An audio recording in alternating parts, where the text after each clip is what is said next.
तो हेलो दोस्तों, कैसे हैं आप लोग। उम्मीद करते हैं बहुत अच्छे होंगे और अपनी पढ़ाई को बहुत ही जबरदस्त तरीके से कर रहे होंगे। तो आज हम लोग क्लास 10th का हिंदी पढ़ने वाले हैं और हिंदी में पढ़ेंगे हम लोग जीवन परिचय, वो भी आपके गद्य का जो जीवन परिचय है उसमें पाठ 3 जो है आपका पदुमलाल पुन्नालाल बख्शी, उनका जीवन परिचय आज हम लोग देखने वाले हैं। तो चलिए बिना देरी की वीडियो को शुरू करते हैं। और यदि आप पहली बार हमारे चैनल पर आए हैं और हमसे जुड़कर यूपी बोर्ड के लिए पढ़ना चाहते हैं तो हमारे चैनल अर्जुन मैथ्स को सब्सक्राइब कर लीजिए। वीडियो पसंद आएगी तो इसको लाइक कर दीजिएगा और अपने दोस्तों तक भी इसे शेयर कर दीजिएगा। तो चलिए वीडियो को शुरू करते हैं। देखिए, पदुमलाल पुन्नालाल बख्शी इन्होंने लिखा है आपका मैं क्या लिखूं, ठीक है। तो उसी के बारे में मतलब इनके जो जीवन परिचय उसको हम लोग समझने वाले हैं। लिखा है आपका पदुमलाल पुन्नालाल जो बख्शी हैं उनका जन्म 27 मई 1984 को जबलपुर के खैरागढ़ नामक गांव में हुआ था। मतलब खैरागढ़ नामक गांव में इनका जन्म हुआ था जो कि जबलपुर में पड़ता है। और कब हुआ था? 27 मई 1894 ईस्वी को। इनके पिता का नाम था पुन्नालाल बख्शी, इनका जो नाम था वो था पदुमलाल। लेकिन ये जो पुन्नालाल बख्शी आप लिखा हुआ देख रहे हो ये इनके पिता का नाम है। मतलब इनका नाम और इनके पिता का नाम साथ साथ में लिखा जाता है, इसलिए बन गए पदुमलाल पुन्नालाल बख्शी। तो इनके जो पिता हैं उनका नाम था पुन्नालाल बख्शी तथा इनके जो बाबा थे मतलब इनके जो दादा थे उनका नाम था उमराव बख्शी, जो कि साहित्य प्रेमी और कवि थे। मतलब इनके पिता भी कवि थे और इनके दादाजी भी कवि थे और साहित्य से इनको बहुत ज्यादा लगाव था। और इनकी माता को भी साहित्य से प्रेम था, मतलब इनकी माता भी साहित्यिक प्रेमी थी। इस वजह से इनको साहित्यिक वातावरण के प्रभाव के कारण ये विद्यार्थी जीवन से ही कविताएं रचते थे। मतलब जिनके घर में आप देखो इनके पिता भी कवि, इनके दादा भी कवि, इनकी माता को भी साहित्य से लगाव था, तो जाहिर सी बात है इनको साहित्यिक वातावरण बचपन से ही मिला था, जिसकी वजह से ये अपने विद्यार्थी जीवन से ही कविता की रचना किया करने लगते थे। मतलब कविताएं रचते थे।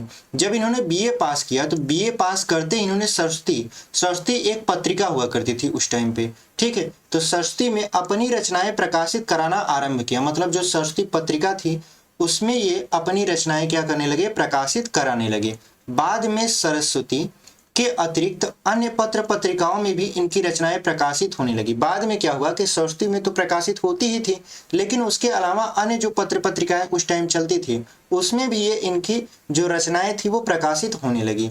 इनकी जो कविताएं होती थी वो स्वच्छंदतावादी थी, जिन पर अंग्रेज कवि वर्ड्सवर्थ का स्पष्ट प्रभाव परिलक्षित होता था। यानी इनकी जो कविता थी वो स्वच्छंदतावादी होती थी, मतलब स्वच्छंद होती थी, मुक्त होती थी, जिन पर अंग्रेज कवि जो थे वर्ड्सवर्थ का स्पष्ट प्रभाव परिलक्षित होता था। मतलब जैसे वो अंग्रेजी में लिखते थे वैसे ये हिंदी में लिखा करते थे, ठीक है। तो चलिए बढ़ते हैं आगे। इनकी जो प्रथम कहानी थी तारड़ी, ठीक है। इनकी प्रथम कहानी तारड़ी जबलपुर से प्रकाशित होने वाली हितकारणी पत्रिका में सन 1911 ईस्वी में प्रकाशित हुई। मतलब इनकी जो पहली कहानी तारड़ी थी वो जबलपुर से प्रकाशित हुई। और जबलपुर से जब प्रकाशित हुई तो कौन से पत्रिका में थे? हितकारणी पत्रिका में। और कब प्रकाशित हुई? तो 1911 ईस्वी में इनकी जो आपकी प्रथम कहानी तारड़ी थी वो प्रकाशित हुई। उसके बाद बख्शी जी की प्रसिद्धि का मुख्य जो आधार बना वो बना आलोचना और निबंध। यानी ये प्रसिद्ध किस चीज से हुए? कविताएं तो रचते थे लेकिन ये आलोचना भी किया करते थे। मतलब आलोचना किया करते थे और निबंध भी लिखा करते थे, जिसकी वजह से इनकी जो प्रसिद्धि हुई वो काफी हुई। उसके बाद साहित्य का यह महान साधक 27 दिसंबर 1971 को परलोकवासी हो गया। मतलब इनका जो निधन हुआ वो 27 दिसंबर 1971 ईस्वी को हो गया, ठीक है। मतलब ये आपका अपने जीवन का अंतिम क्षण बिता चुके और बिताकर धरती से क्या कर लिए? विदा ले लिए। अब इनकी आपका कृतियां देख लेते हैं, क्योंकि कृतियां इनसे बहुत ज्यादा प्रश्न पूछा जाता है। जैसे इनका निबंध जो संग्रह है वह है प्रबंध पारिजात, बहुत ज्यादा पूछा जाने वाला बहुविकल्पी प्रश्न। प्रबंध पारिजात के रचयिता कौन है? पदुमलाल पुन्नालाल बख्शी। पंचपात्र, पद्मवन, ये पद्मवन है, ठीक है। मकरंद बिंदु, कुछ विशेष पन्ने, मेरा देश आदि, ये क्या है? निबंध इन्होंने लिखा है। अगर कहानी संग्रह की बात करें तो यहाँ पे लिखा है इन्होंने झलमला और अंजलि। झलमला तो कभी कभी पूछा जाता है, लेकिन ये जो अंजलि आप देख रहे हो कहानी संग्रह, ये बहुत ज्यादा पूछा जाता है, तो ये आपका इंपॉर्टेंट है। अंजलि, अंजलि क्या है? आपका कहानी संग्रह है पदुमलाल पुन्नालाल बख्शी जी का। आलोचना इन्होंने बहुत ज्यादा लिखा, जिसकी वजह से इनकी प्रसिद्धि काफी हुई। निबंध भी इन्होंने काफी लिखा। तो इन्होंने आलोचना लिखा विश्व साहित्य, हिंदी साहित्य विमर्श, साहित्य शिक्षा, हिंदी उपन्यास साहित्य, हिंदी कहानी साहित्य आदि। मतलब इनकी जितनी भी आलोचनाएं हैं अक्सर उसमें साहित्य लगा हुआ देखने को मिलेगा। तो जिसमें आप देखो ज्यादा बार साहित्य आ रहा है तो समझ जाओ ये पद्मलाल पुन्नालाल बख्शी जी की ही रचना है। तो आलोचना आपको समझ में आई। चलिए बढ़ते हैं आगे।